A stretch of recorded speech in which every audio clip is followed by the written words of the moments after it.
All right, welcome back to Sunnyside Speed Shop. If you've been following along in the last couple episodes, we revealed that doing an LS swap on this thing.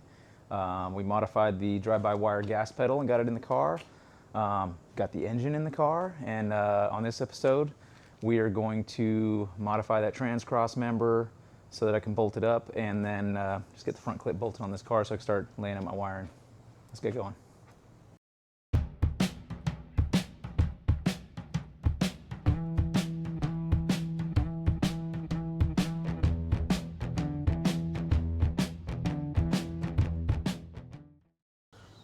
All right, before I do anything, I gotta get this hood back off. It's not bolted on. It's just kind of sitting on here.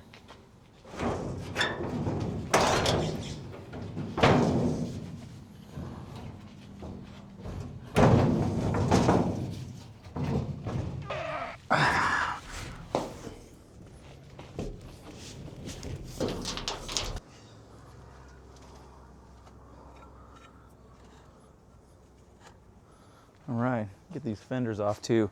Actually, I want to scrub these down with some Comet, the Comet wash for patina cars. But I don't want to do it on the car because I don't want to get water and Comet and crap all over the nice powder coat and frame. Well, nice frame.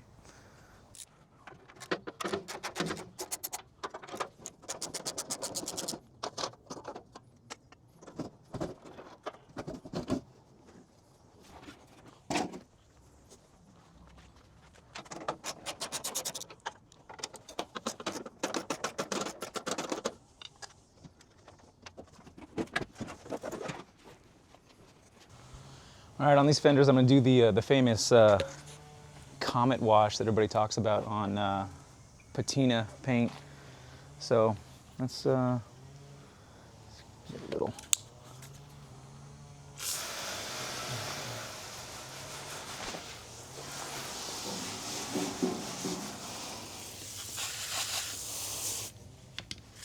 Get it wet first.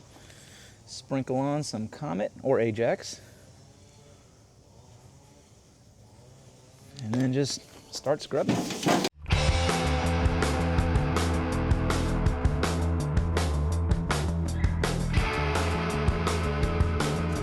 what this does is it just scrubs off all the rust staining off the paint.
All right, fenders are cleaned up and drying. All right, before I put the fenders on and bury this thing, I might as well get a fan installed.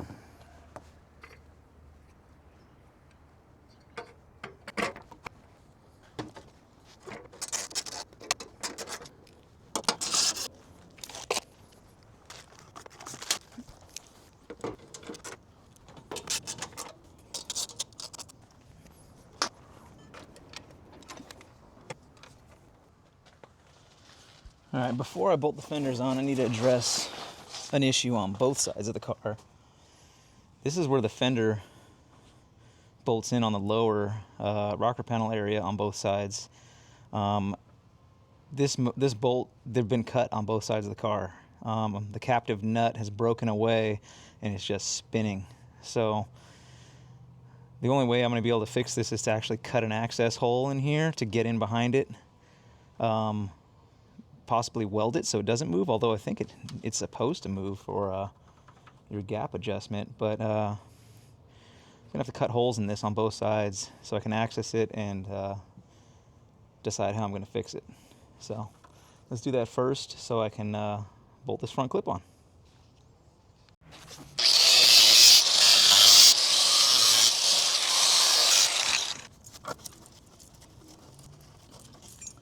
Gonna have to hang on to this because I'm gonna weld that back in.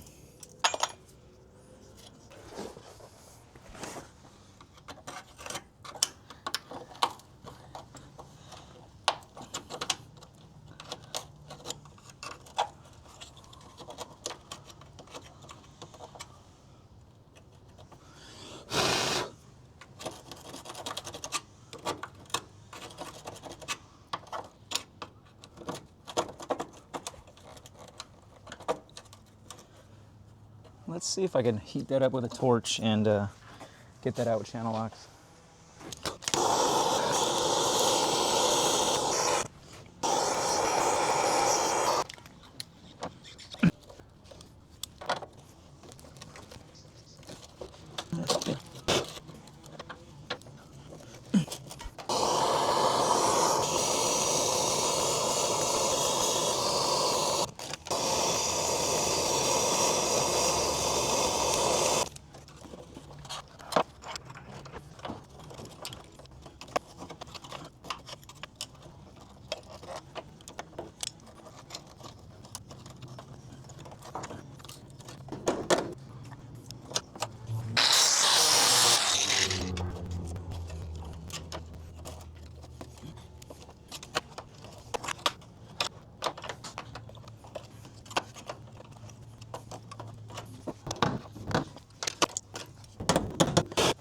I wonder if this would be a possible fix.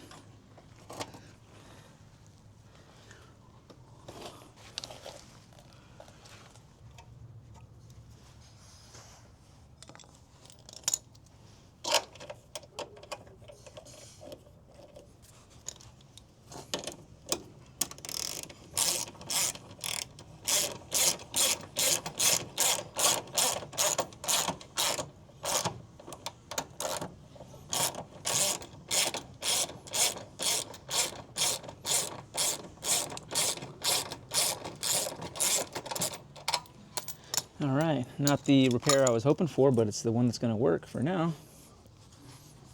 Let's get the other side done. All right, now it's time to bolt all this freshly powder-coated goodies onto the car. Get these inner fender wells mounted up to the fenders, and I'll get them installed.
All right, fender gap's good enough for now. About 3/16 of an inch is what you want, but fender's sticking out from the door a little bit, and that's because when I made that custom clip setup down here, I think it needs to sink in further to allow this fender to sink in further, so I'll address that later.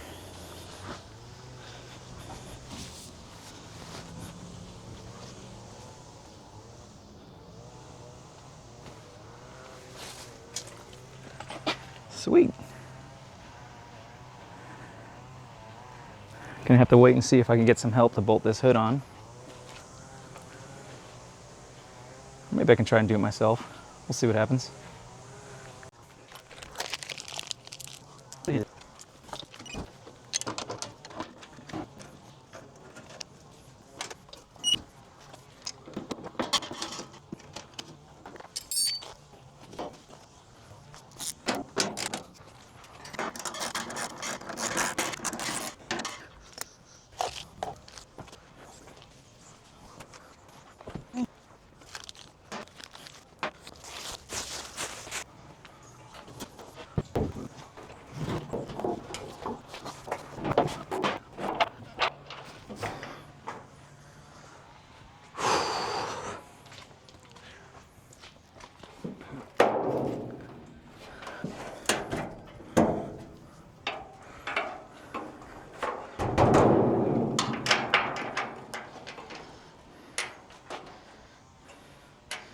When putting a hood on a car, always get your back bolts in first, because then the weight can rest against the hinge. If you put the front bolt in first and you drop, like let go, it's gonna bend and screw all this up. So always get your back bolt in first.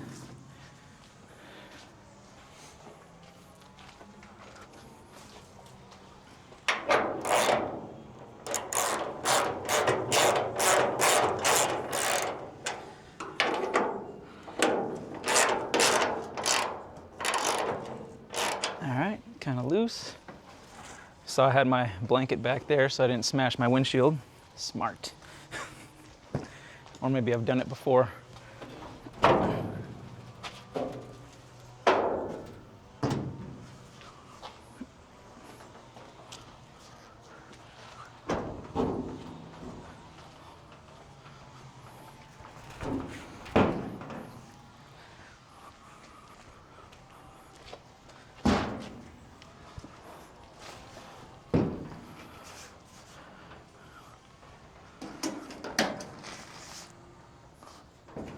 Gaps are looking good.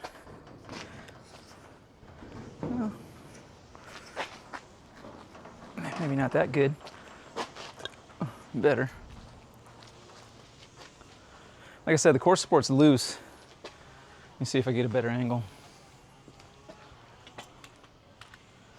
Let's see. See this gap?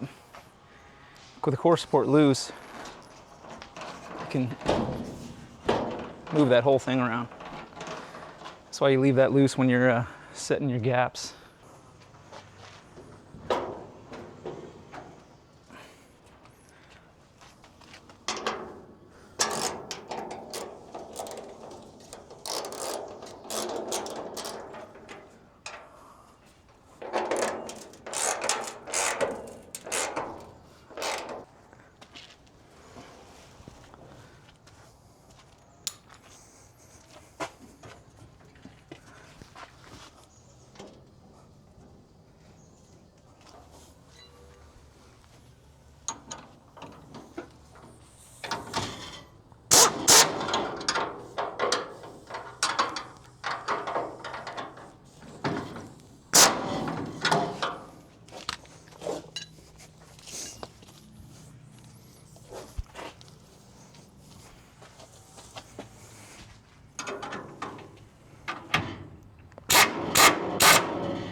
All right, good enough for now.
All right, I'm gonna call it a day on this one.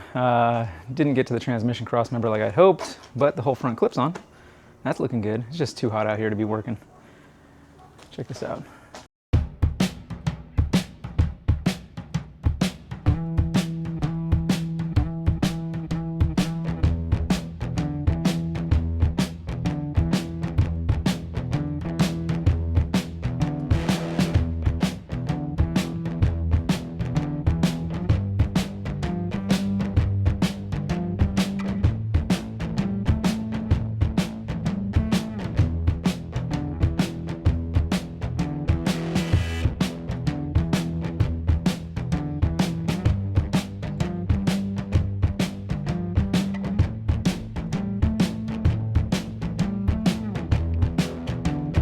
All right, thanks for watching. See you guys on the next one. We'll take care of the transmission cross member.